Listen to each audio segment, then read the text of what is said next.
Well, hopefully we are live. So, hello everybody and welcome to another week at Heathlands. And it is Monday, so of course this afternoon we are doing Arts Live. And that is my phone going biddly bing to say that I have gone live. So I'm just waiting for my iPad to show up, which is perfect. So I now have comments up, so if you guys are watching and if you want to leave a comment, I will be able to see what we're doing. So it is Monday, it's 1:30 in the afternoon, so it means it's Art Live today.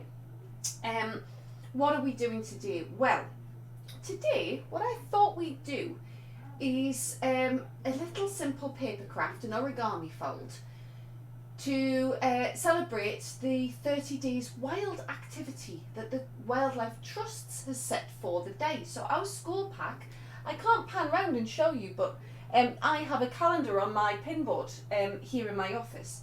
And day 6 says, learn about bees. So I have two things prepared for us today. One is that we are going to make these lovely, hopefully you can see there, little origami bees. And I've also brought this bee identification guide. So at Heathlands, I've been out and about and looking and photographing some bees and insects and things. And I know for a fact that we have at least 4 or 5 types of bees at Heathlands. There's probably more, but this is what I've seen and what I've photographed. So I know we have buff-tailed bumblebees. So this is a buff-tailed bumblebee. I'll hopefully hold this up for you to see. Buff-tailed bumblebees are known as Bombus terrestris in their Latin name. And then we have white-tailed bumblebees, which are Bombus lucorum. So our 30 Days Wild activity. Alice is watching. Hi Alice, hope you're having a good day. Our activity for 30 Days Wild today is to learn about bees. So one of the things that I'm trying to teach myself is the Latin names, the proper scientific names for the different bees that we have here at Heathlands. So as I say, we've got Bombus terrestris, which is a buff-tailed bumblebee, and we have Bombus lucorum, which is a white-tailed bumblebee. And these bumblebees are the ones that you will recognise instantly as a bumblebee. They're the ones that like they are the atypical fluffy bee. We also have here Bombus pescorum, which is a common carder bee, and I photographed these last week on the Lonning down from Purple Bubble, and I will be sharing those photographs with you on Friday Live this week. We also have, I think I've got a picture of it here, we also have brown banded carder bees, which is Bombus humilis. Bombus humilis are not very common bees at all.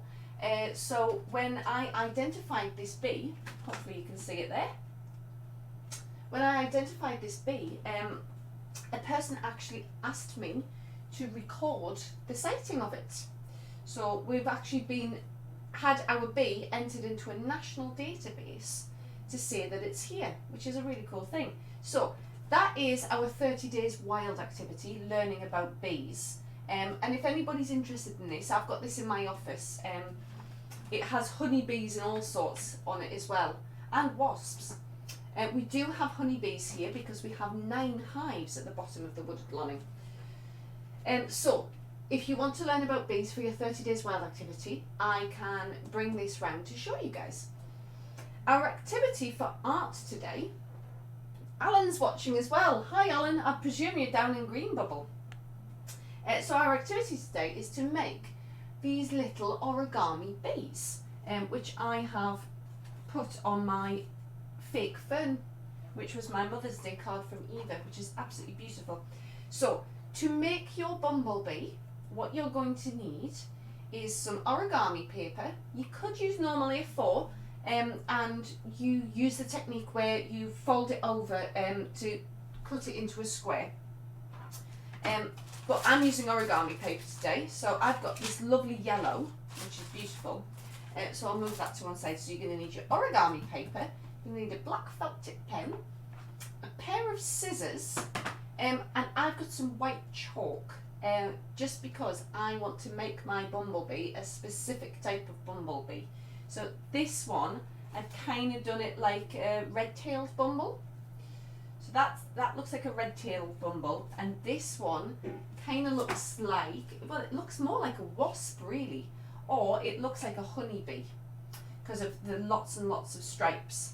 So the white chalk, I want to make my bumblebee look like a buff-tailed or a white-tailed bumble. So Bombus terrestris or Bombus lucorum. So paper, pen, chalk, scissors. That's all you need to make your bee. Now, this origami fold is a little different. Alan saying hello from Green Bubble. Hello, Alan. It's a little different because you actually need a triangle of paper, not a square. So we start with a square, and this square of origami paper will make 2 bumblebees. So what we're going to do is we're going to fold it in half diagonally. Now, what I'll do actually is put us on top view down so you can see what I'm doing. So we've got a square of origami paper, and what we're doing is we're folding it in half diagonally, so not horizontally like this, we're folding it diagonally. Make sure it's nice and crisp, and then what we're going to do is we're going to cut along that line because we need a triangle to make our bee. You don't have to be terribly precise because it is a bee at the end of the day. It's a natural thing, and they're quite fuzzy and fluffy. Well, bumblebees are anyway. So now we've got 2 half triangles from our square of origami paper. So I'll move one of them out of the way. So with your triangle of origami paper, the first thing you need to do is you need to fold it in half. So you're going to make the pointy ends meet each other. Hopefully that makes sense. So you've made a big triangle into a little triangle. And then we're going to open that up again. The next thing we're going to do, if I remember rightly, is we're going to fold these 2 outer points up to the top point in the middle. And it's just now I've realised that this yellow origami paper doesn't have a right side and a wrong side. It's yellow on both sides. So my bee's wings are going to end up being yellow as well. Whereas these ones, the wings turn out white.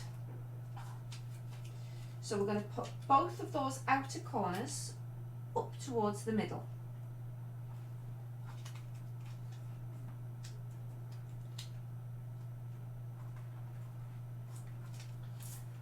So our triangle has become a square again.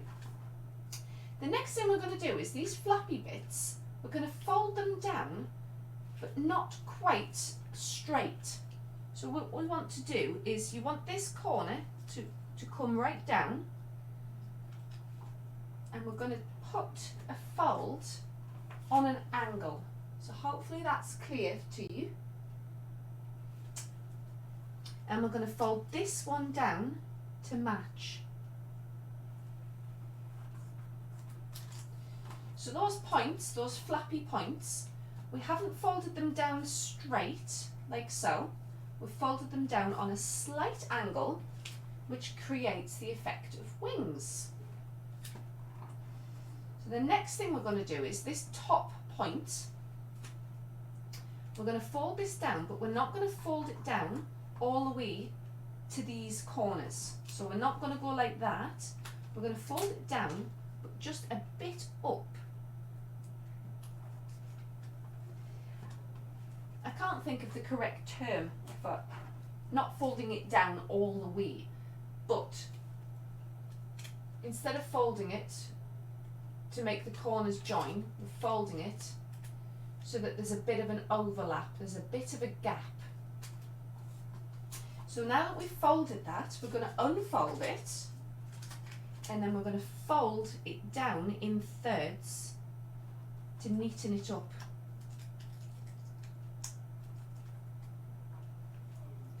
And then fold it over.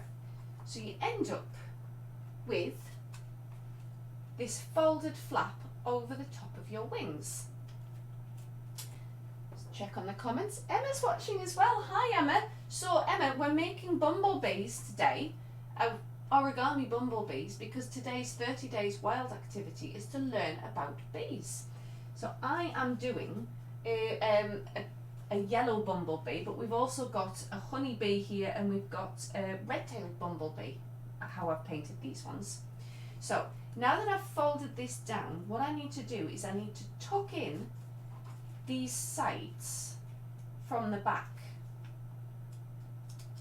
and hopefully you can see how I'm doing that. So I curl it round, and I'm just going to judge what I think looks nice and fold those in.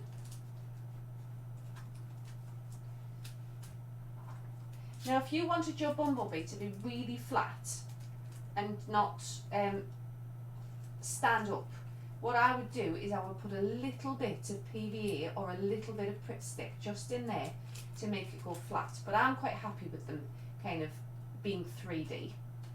And that's basically your bumblebee done, apart from just turning over the very ends of the wings so that it's kind of like they're rounded off a bit,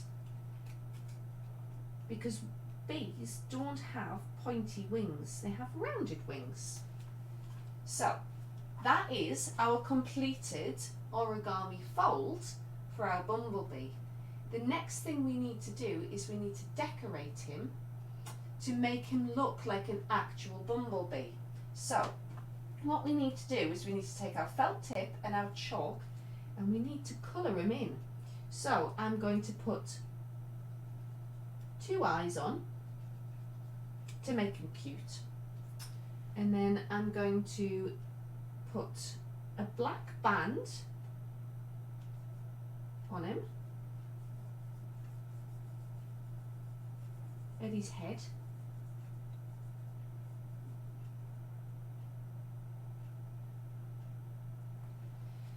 And then, very carefully, hopefully, I'm going to put some black stripes and some white stripes on his body.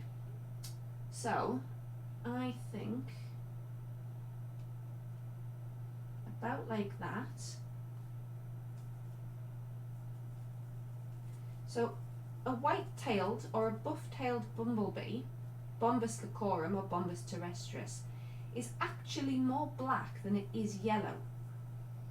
So cartoon bees, it's usually about 50-50 when you see them, but in real life they are more black.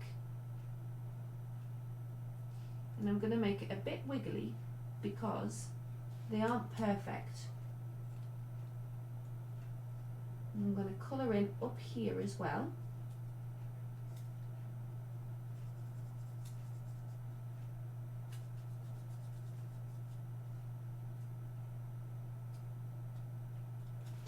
And then to finish him off, to make him a buff-tailed or a white-tailed bumblebee, I'm going to use my white chalk and colour the bottom.